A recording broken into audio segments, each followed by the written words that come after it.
Boa tarde. Vamos dar início à nossa mesa redonda. Gostaria que tomassem seus assentos, por gentileza. O Instituto Nacional de Educação de Surdos, INES, tem a grata satisfação de recebê-los nesta tarde para o 15º Congresso Internacional do INES e 21º Seminário Nacional do INES. Esperamos que se sintam acolhidos hoje e nestes próximos dias, em que teremos seminários, mesas redondas, palestras, lançamento de livros e oficinas. A programação é vasta. Confiram e participem. Enquanto tomam seus assentos, por favor, solicitamos a todos a gentileza de desligar seus celulares. Também não são permitidos presença de bebidas e alimentos no auditório. Fotos e filmagens só serão permitidas com autorização da organização do evento. Sejam bem-vindos. Nesta tarde de 26 de outubro, damos início à mesa redonda Educação de Surdos em Perspectiva. Vamos convidar à mesa a doutoranda Valéria Fernandes Nunes, da Secretaria de Estado de Educação do Rio de Janeiro. Valéria, por favor.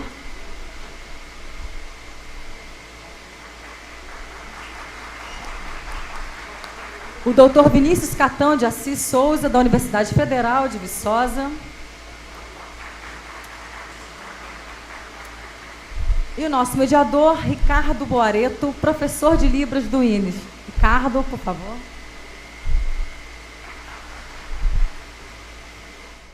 Eu vou apresentar agora a nossa primeira palestrante, que é Valéria Fernandes Nunes. Ela é professora assistente de Libras e Literatura. É também doutoranda e mestre em Linguística pela Universidade Estadual do Rio de Janeiro, com pesquisa sobre a língua brasileira de sinais. Realizou cursos de graduação com licenciatura em Letras, Português, Inglês e Português e Literatura. Trabalhou como professora de inglês e como professora de sala de recursos com alunos surdos na Secretaria Estadual de Educação do Rio de Janeiro. Atualmente desenvolve pesquisas sobre categorização de processos cognitivos presentes em sinais de Libras, que proporcionam a iconicidade cognitiva. Vou apresentar também o nosso outro convidado, que é Vinícius Catão Assis de Souza. É graduado em Química pela Universidade Federal de Minas Gerais e especialista em Educação Inclusiva pela Escola de Governo da Fundação João Pinheiro. É também mestre em Educação pela Faculdade de Educação da Universidade Federal de Minas Gerais e doutor em Educação pela mesma instituição. Professor adjunto no Departamento de Química da Universidade Federal de Viçosa, Vinícius Catão possui experiência profissional com temas relacionados ao ensino de ciências, espaços não formais de educação, formação docente e diversidade na escola, tendo feito trabalhos voltados à educação socioambiental e à alfabetização científica e educação inclusiva de surdos, entre outros temas. Obrigada. Bom, primeiramente, boa tarde a todos. Eu gostaria de dizer da minha satisfação de estar aqui neste momento com profissionais que vão falar sobre a satisfação e a perspectiva da visão deles, do trabalho e do conhecimento que eles exercem dentro do processo de educação. É algo de extrema relevância porque apresenta para todos nós as suas perspectivas. Então, nesse momento, a Valéria vai estar nos trazendo a palavra neste momento. Boa tarde, tudo bem? Então, eu estou muito feliz de estar aqui junto com vocês. É um prazer estar aqui novamente. E primeiro eu vou falar rapidamente um pouco sobre a minha experiência na área educacional com um grupo de alunos surdos, numa escola de ensino médio onde eu atuava.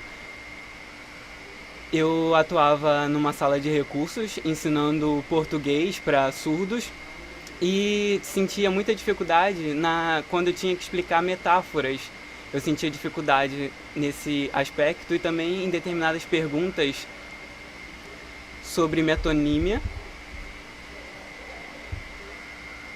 E eu então ficava pensando como que se daria isso, e a minha pesquisa de mestrado e doutorado foi nessa área.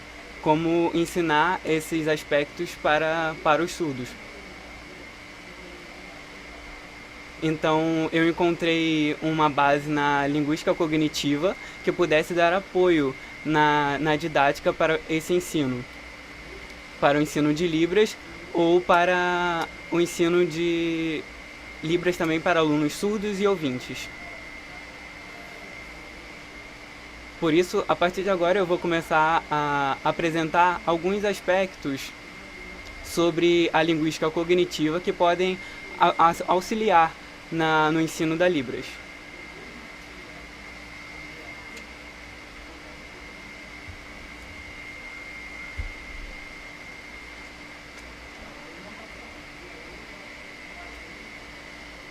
Primeiramente, eu vou apresentar um apanhado histórico da educação de Libras, uma comparação com a ASL, a língua de sinais americana, e depois trazendo essa comparação com a língua de sinais brasileira. Como que se dá esse aprendizado, esse ensino dessas línguas. Após esse apanhado histórico, eu vou mostrar algumas filosofias da área de linguística cognitiva que ajudam nesse processo de ensino-aprendizado da Libras.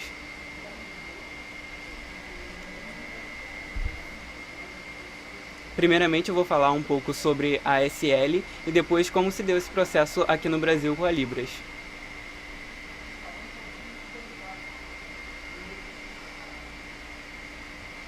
Então, um casal de surdos pesquisadores, que é o Wilcox, eles pesquisaram nessa área e fizeram algumas descobertas. Em 1960, aproximadamente, e 1970, eles estavam fazendo essas pesquisas sobre o ensino da ASL. Como que se dava esse processo de ensino, e isso eles encontraram nessas pesquisas que o processo se dava através da educação especial.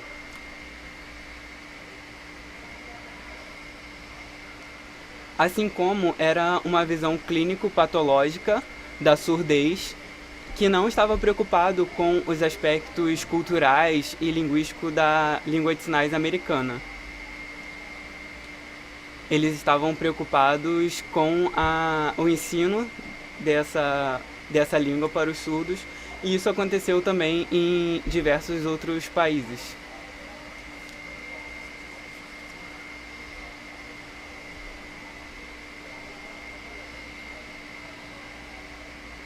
E qual a metodologia que eles utilizavam para esse ensino? Eram palavras em inglês e eles ensinavam o sinal na língua de sinais americana. Então eles seguiam palavra-sinal, um método de tradução. Mas era um método de gramática e tradução.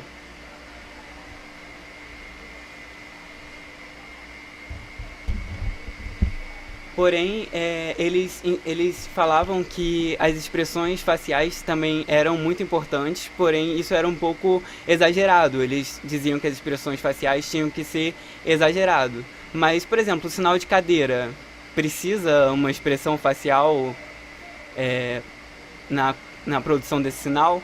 É diferente da produção do sinal de triste, que a expressão facial é importante. Então nem tudo era obrigatoriamente necessário uma produção de uma expressão facial muito exagerada.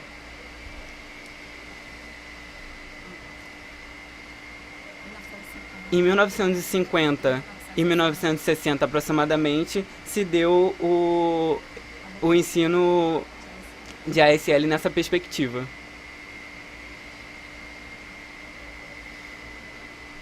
Utilizando os meios didáticos que nós temos, como, por exemplo, esse livro, que é a Língua de Sinais Americana, um curso básico de Língua de Sinais Americana, assim como um livro de frases da língua de sinais americana, que foram livros didáticos que foram usados para esse ensino nos Estados Unidos.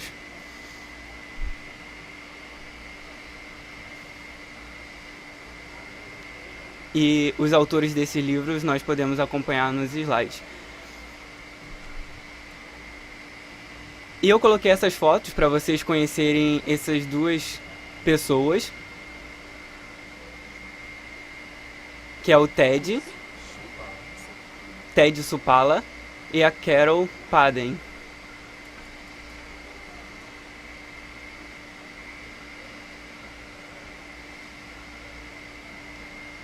Mas como que se deu esse processo aqui no Brasil?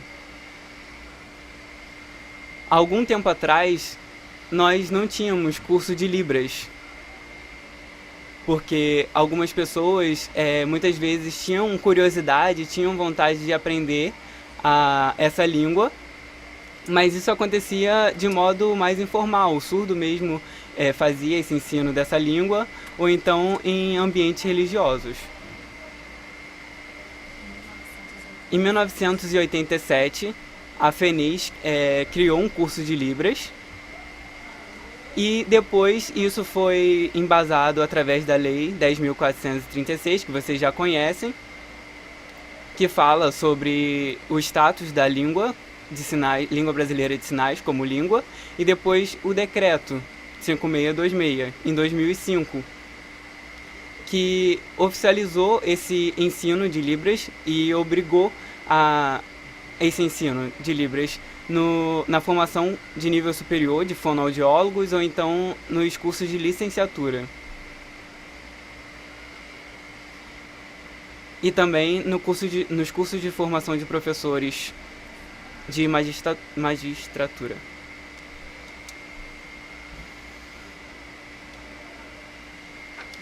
E a metodologia que era utilizada também nesses cursos de Libras era muitas vezes a mesma dos Estados Unidos, que era palavra e sinal.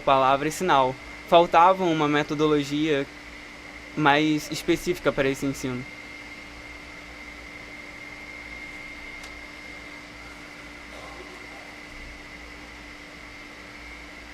Depois de algum tempo, a professora Tânia Felipe, juntamente com a Mirna, que está aqui, eu agradeço a presença dela, que me ensinou muito, que iniciaram uma pesquisa para a produção de materiais didáticos da língua de sinais e criaram o livro Libras em Contexto.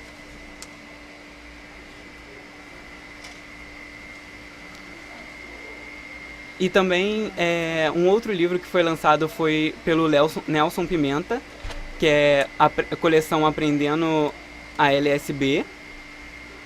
Posteriormente, ele também lançou um outro livro junto com a Ronice Quadros, que era de Sinal em Sinal, um curso básico, e outro foi lançado pela Neiva de Aquino Albres.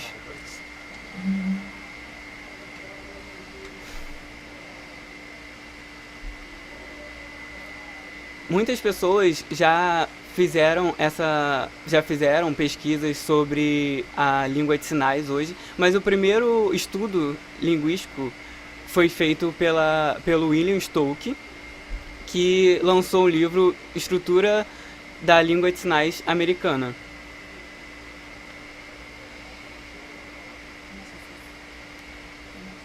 E aqui no Brasil também já tiveram algumas publicações em 1995 aproximadamente, que começaram a fazer essas pesquisas sobre a estrutura da língua de sinais brasileira.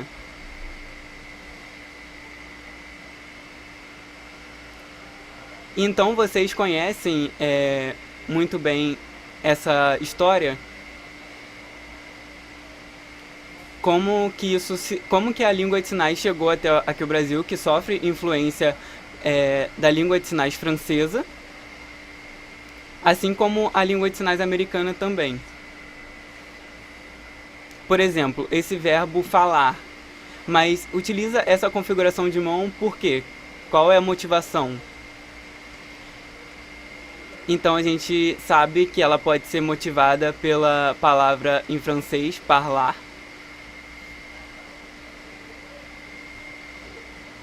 E esse sinal era utilizado na língua de sinais francesa, por conta dessa motivação da língua oral, e a língua de sinais brasileira também continuou usando esse sinal. Mas como que a linguística cognitiva pode auxiliar nesse ensino de Libras? Existem muitas teorias linguísticas que também podem auxiliar, mas eu vou falar agora sobre a linguística cognitiva. Em 1960 e 1970, entre esses anos, as pesquisas se iniciaram.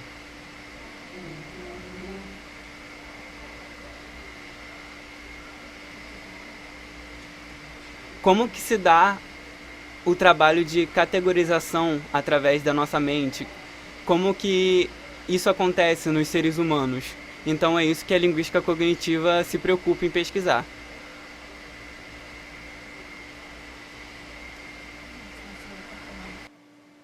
Em 1989 aconteceu a primeira conferência internacional de linguística cognitiva, que também teve o processo de iniciação da Associação Internacional de Linguística Cognitiva.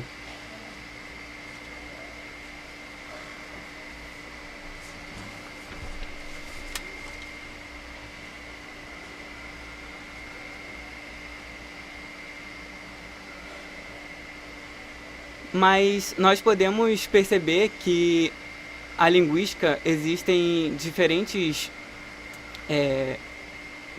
variações que podem ocorrer na língua. Por exemplo, em São Paulo existe um sinal para a semana, no Rio o sinal é utilizado diferentemente.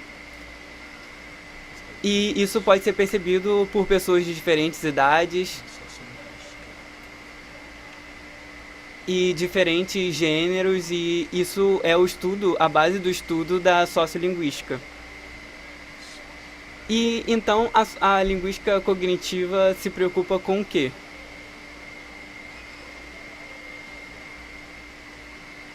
Se preocupa em entender como que funciona a língua na mente humana. Como que se dá esse processo de organização da língua?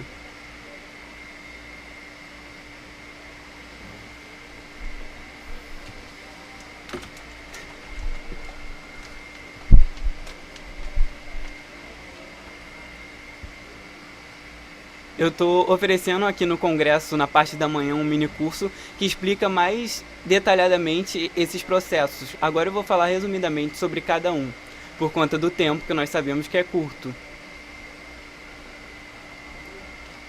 Eu vou falar um pouco sobre cada item desse e como ele ajuda nesse processo.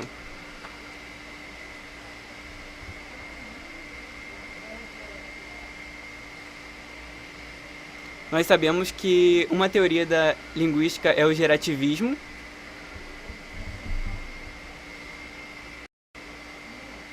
que vê a mente humana dividida em partes. Cada parte da mente estaria responsável por um processo diferente. Uma parte responsável pela visão, outra parte responsável pelos sentimentos e emoção. Então, o gerativismo enxerga a mente dessa forma. Mas a linguística cognitiva entende que isso faz parte de um todo, que a mente não está dividida entre partes separadas. Tudo funciona para o entendimento de uma palavra ou de um sinal. Por exemplo, vocês conhecem essa fruta, a maçã?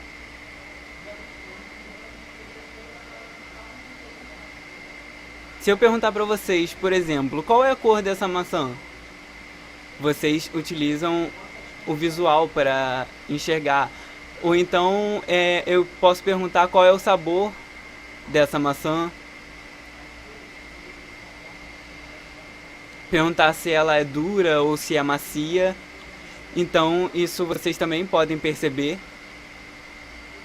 E posso perguntar também qual é a forma dessa fruta. Então, vocês podem perceber que a mente humana está conectada o tempo todo para o nosso entendimento. E tudo isso está por trás da palavra maçã, por exemplo.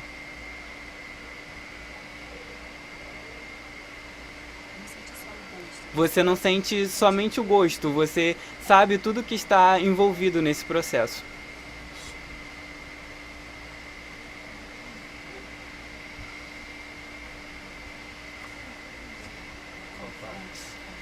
Kovacs fez uma pesquisa e encontrou algumas informações importantes nesse contexto,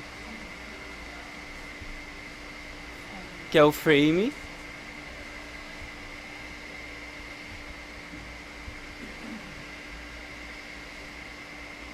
o domínio cognitivo idealizado e o domínio. Então, essas são algumas informações importantes que ele descobriu em sua pesquisa. E o que essas três informações carregam em comum é que elas querem entender como que se dá o processo da língua na mente.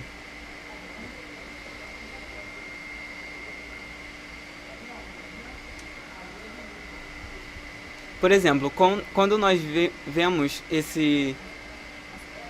essa imagem que está aqui projetada, nós estamos vendo um frame, onde tem informações dentro. Por exemplo, o vendedor.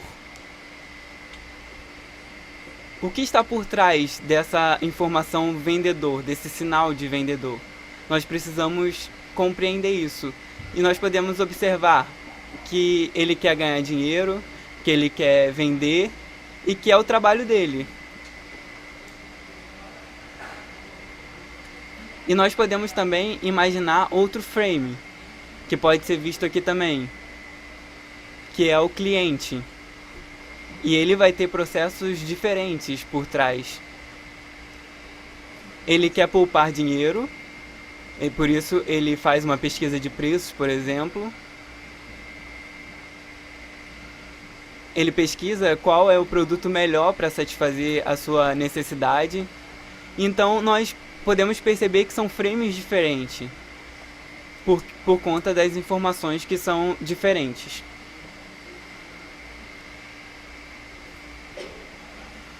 Um outro exemplo que nós podemos pensar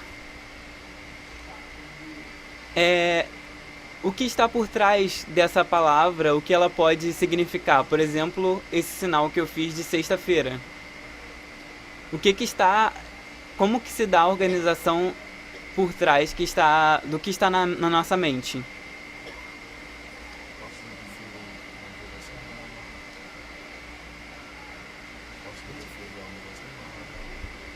Não entendi. Eu posso estar me referindo aos dias da semana ou então a outras informações também que podem estar ligadas a esse sinal. Agora eu vou falar um pouco sobre o processo de corporificação, que é a relação que as coisas têm com o corpo.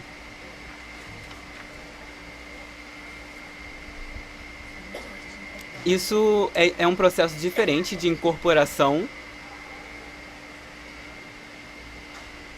que nós podemos ter como exemplo,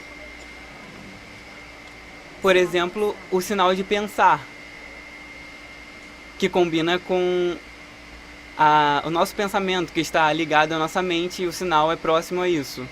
Coisas que estão ligadas ao corpo. Falando um pouco agora sobre os esquemas imagéticos,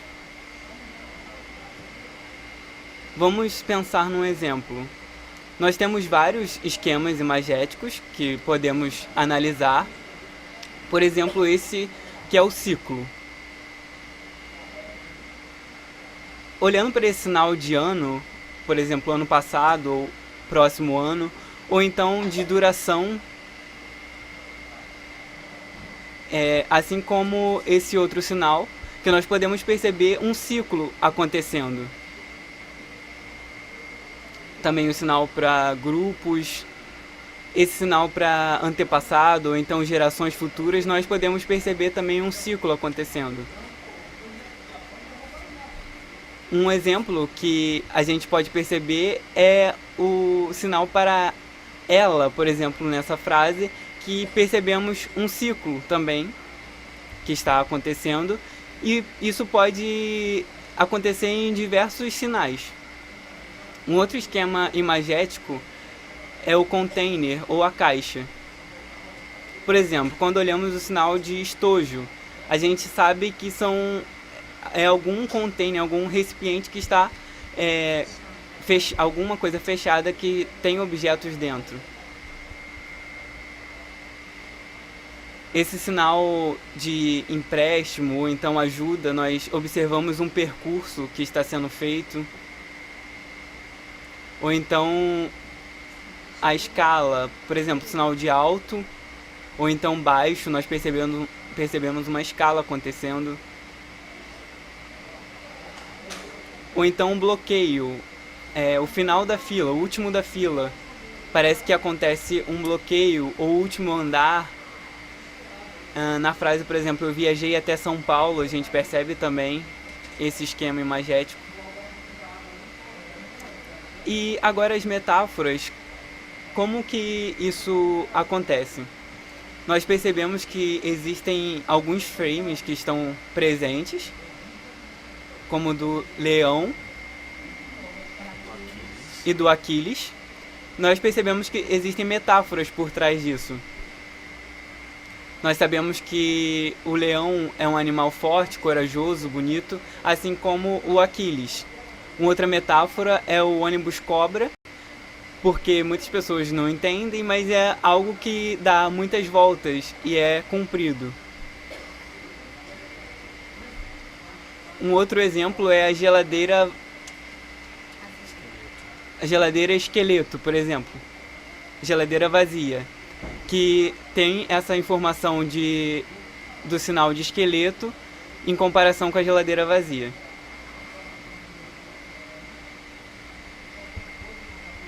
Também sinais como bom e ruim, melhor ou pior, também nós podemos perceber isso.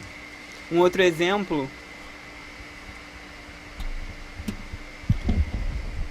Me avisa quando estiver faltando 5 minutos, por favor. Um outro exemplo, por exemplo, parece que a mente é igual a uma caixa, né? Que a gente vai colocando as informações e a gente vai aprendendo, depositando na nossa mente, depois a gente vai falando essas informações, vai divulgando.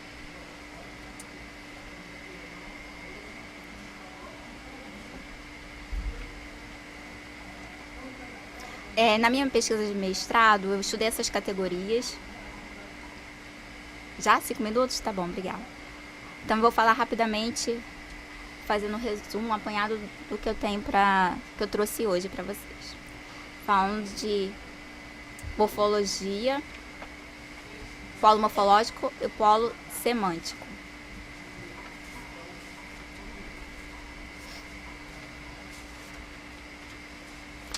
Veja essa figura só para mostrar as imagens. Esse aí é um outro exemplo. O sinal de casa. Quando você faz o sinal de casa, você percebe a forma. Você não precisa fazer a janela ou a porta. Quando você faz esse sinal, você já percebe o sinal de casa. Por exemplo, o telhado da casa. Também aqui o ínis, né? Que o sinal tem a ver com o formato, ou sinal de bolsa, que é icônico como uma bolsa. Tem o coelho, cebolinha.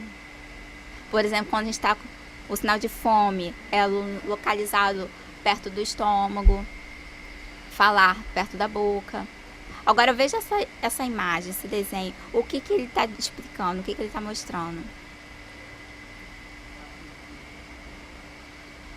Por exemplo, você percebe quando o surdo está contando a história que há um movimento do corpo, quando é colocados os personagens localizados no espaço.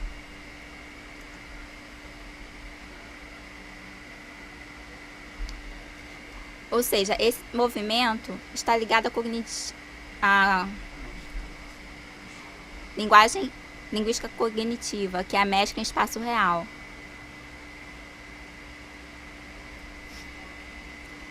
Eu pesquisei várias informações e eu percebi como que as pessoas usam a linguística da Libras. Muito fácil a compreensão de sinais. Dá para entender claramente o que está sendo feito através do movimento do corpo. Porque a Libras é uma língua muito visual. Por isso é de fácil entendimento. Tem esse texto, tem as referências bibliográficas que vocês podem ver, então eu te agradeço. Muito obrigada.